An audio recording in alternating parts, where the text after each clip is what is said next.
Hello dear viewers, how are you? Welcome to my channel. Welcome to Mathematics Tutorial Tanzania.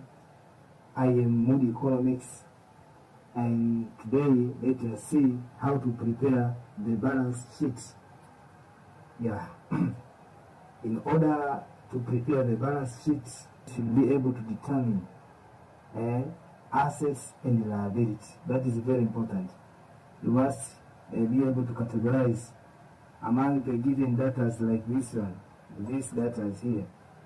Here you must sort out which items here or which data here is an asset and which one is liability. Okay, the question is, prepare a balance sheet as at 31st January 2002 by using the following information. The informations given are capital, furniture, cash in hand, net profit.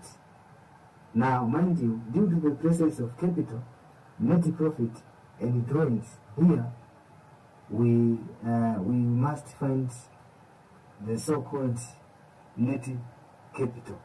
There must be net capital due to the presence of. It means that the businessman here or the business person has commenced the business with a capital of 300,000, but later on there is an addition or there is an increase of revenue as the net profit, but also the business person has made some transaction or expenditures by making drawings.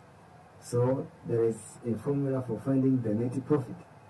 Yes, I have said this because there are two formulas for finding the assets. So we can say capital. There is capital is equal to assets minus liability.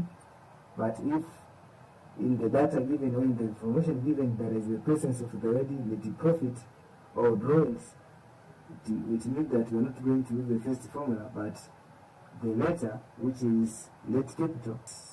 Let me write it down.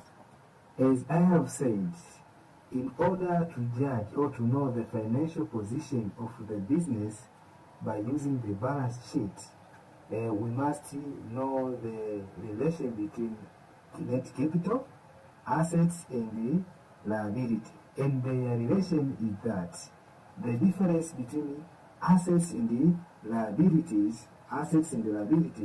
must be equal to net capital. Now our net capital is 5. Okay, now let us see how to prepare the balance sheet.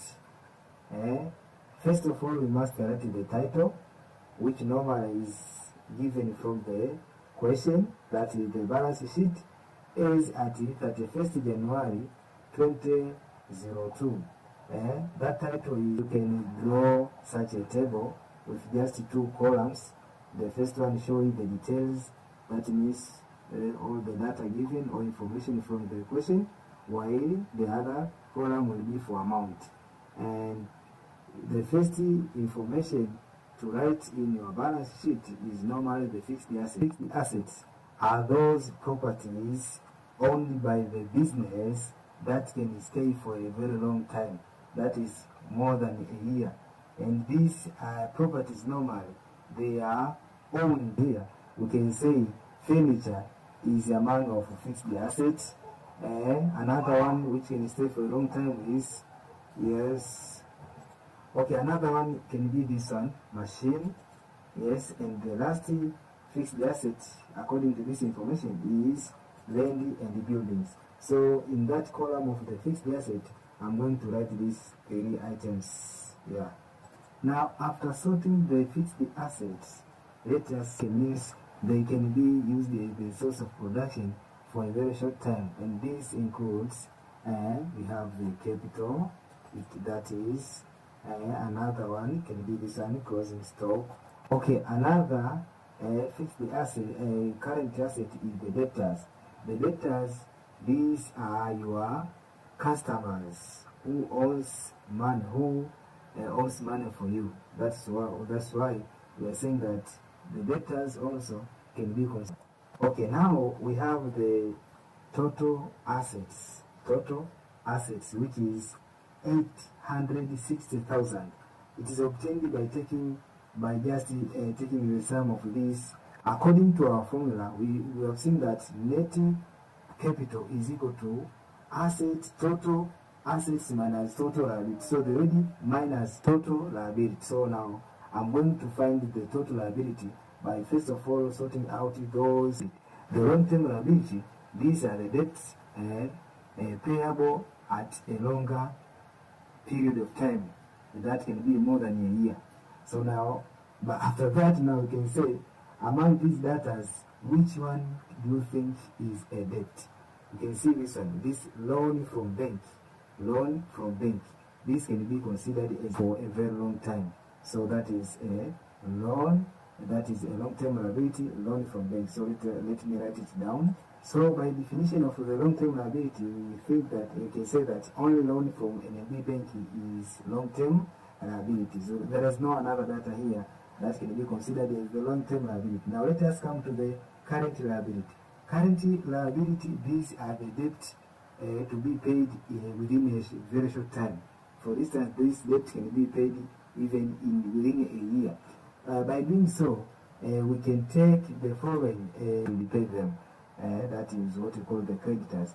Also, there is bank overdraft, yes, and there is there is this only two, the creditors and the bank overdraft. So let me write them down. Okay, finally, we can finalize our question by taking the difference between the total asset and the total liabilities. Here I can say total asset less means minus, and total liabilities, this is this one. So it can be, let me write down here. As you can see here, the difference between total asset and the total liability becomes 500,000. But remember, at the above, we tried to find the financial, the net capital, which also is 500,000. So the balance sheet now is balanced. Why? Because the condition that net capital is equal to total assets minus total. Thank you so much for watching, and try to review these data from the first stage.